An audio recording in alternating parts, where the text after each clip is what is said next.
नमस्कार। क्या आप जानते हैं कि भारत में सिर्फ 7% घरों में ही एसी है? यानी ग्रोथ की गुंजाइश काफी ज्यादा है। और इसी ग्रोथ को सुपर चार्ज करने के लिए पीएलआई स्कीम के तहत, जिसको राउंड 4 ऑफ पीएलआई स्कीम कहा जाता है, इसके तहत गवर्नमेंट का एक बड़ा ऐलान आया है। 23 जनवरी 2026 इसी साल की ये ताजा खबर है कि 5 नई कंपनियों को जो है को 863 करोड़ के निवेश के लिए हरी झंडी मिली है।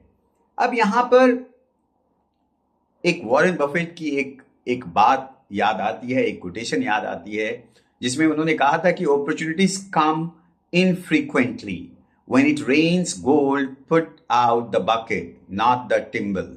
यानी जब सोने की बारिश हो तो बाल्टी लगाओ, चम्मच नहीं। और आज इंडियन एसी मैन्युफैक्चरिंग सेक्टर में सोने की बारिश होने वाली है।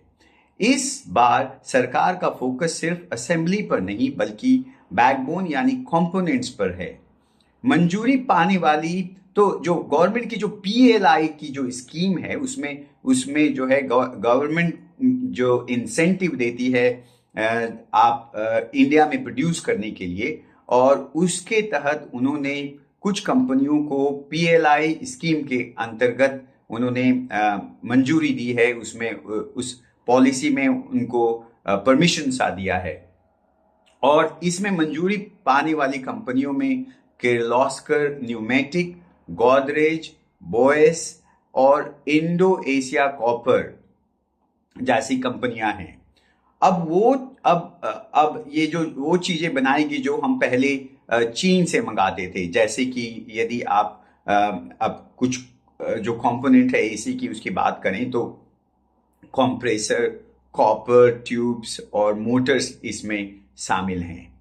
तो अब बात करते हैं कि जो जो जो एक रिटेल इन्वेस्टर्स के तौर पर हमें इसे समझते हैं कि इसमें कौन सी कंपनियां इन्वॉल्व है और किस तरीके से पूरी चीजें जो है सप्लाई चेन को एक तरीके से इम्पैक्ट करती है, पॉजिटिवली इम्पैक्ट करती है।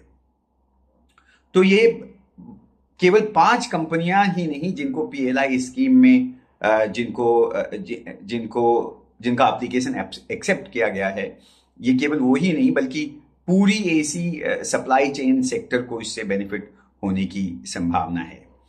अब जो है अगर कुछ कंपनियों की बात करें तो किर्लोस्कर न्यूमेटिक ये जो है कंप्रेसर सेगमेंट की एक काफी बड़ी खिलाड़ी बनकर उभर सकती है।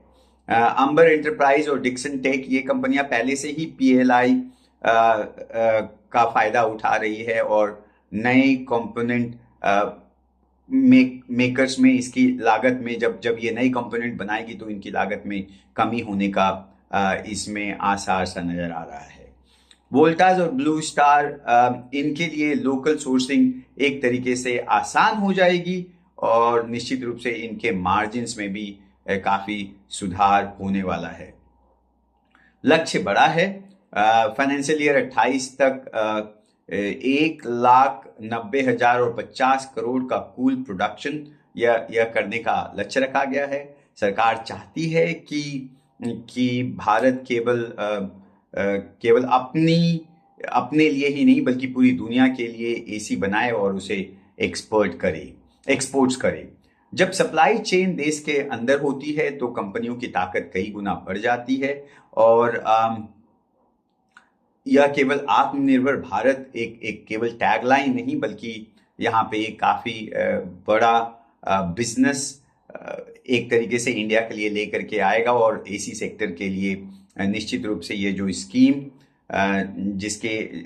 जिसे कुछ कंपनियों को जिस तरीके से मंजूरी मिल रही है, यहाँ पे निश्चित रूप से ये पूरे एसी सेक्टर्स जो है एक काफी बड़ी अपॉर्चुनिटी के तौर पर इंडियन इन्वेस्टर्स के लिए आती हुई सी नजर आ रही है। तो आप एसी सेक्टर पर एज ए इन्वेस्टर जो है आप इसके ऊपर एक रिसर्च करें और यहाँ समझने की कोशिश करें कि ऐसी कौन सी कंपनियां हैं जो इसमें ऑलरेडी एक्टिवली इन्वॉल्व है, और काफ़ी जो लिस्टेड कंपनियां हैं उनको इनडायरेक्टली इससे बेनिफिट होगी। हालांकि सारी लिस्टेड कंपनियां इसमें डायरेक्टली पीएलआई स्कीम में नहीं आएंगी, लेकिन निश्चित रूप से जब सप्लाई चेन को जब गवर्नमेंट की तरफ से बेनिफिट मिलेगी तो इसका इम्पैक्ट ओवरऑल जो बड़े मैन्युफैक्चरर्स हैं, जो बड़े प्लेयर्स हैं, उनके ऊपर पड़ेगा। तो इस तरीके से आज हमने एसी सेक्टर्स में जो आने वाले समय में कुछ जो अपॉर्चुनिटीज नजर आ रही है उसके बारे में हमने बातें करी। यहाँ पर यह बताना काफ़ी ज़रूरी है कि जिस भी कंपनियों का नाम इस वीडियो में लिया गया है वो किसी भी तरीके से आपको ये नहीं कहने के लिए कि आप उसमें खरीदारी करें या बिकवाली करें। आप निश्चित रूप से कोई भी इन्वेस्टमेंट्स या शेयर मार्केट में किसी भी तरीके का एक्सपोजर लेने से पहले निश्चित रूप से आप अपना रिसर्च करें, और ये हमेशा याद रखें कि ये जोखिम भरा चीज़ होता है, क्योंकि इक्विटी मार्केट में हमेशा फ्लक्चुएशंस होती ही रहती है। तो यह था आज का एनालिसिस। यदि आपको हमारा एनालिसिस पसंद आया हो तो आप हमारे वीडियो को लाइक करें, हमारे चैनल को सब्सक्राइब करें, और वैसे लोग जो बिजनेस को समझना चाहते हैं, जो स्टॉक मार्केट को एक समझदारी को बढ़ाना चाहते हैं, निश्चित रूप से उसमें यह वीडियो उनको मदद करेगा। आप अपने सुझाव कमेंट्स में जरूर लिखें। मिलते हैं अगले वीडियो में। Thank you so much.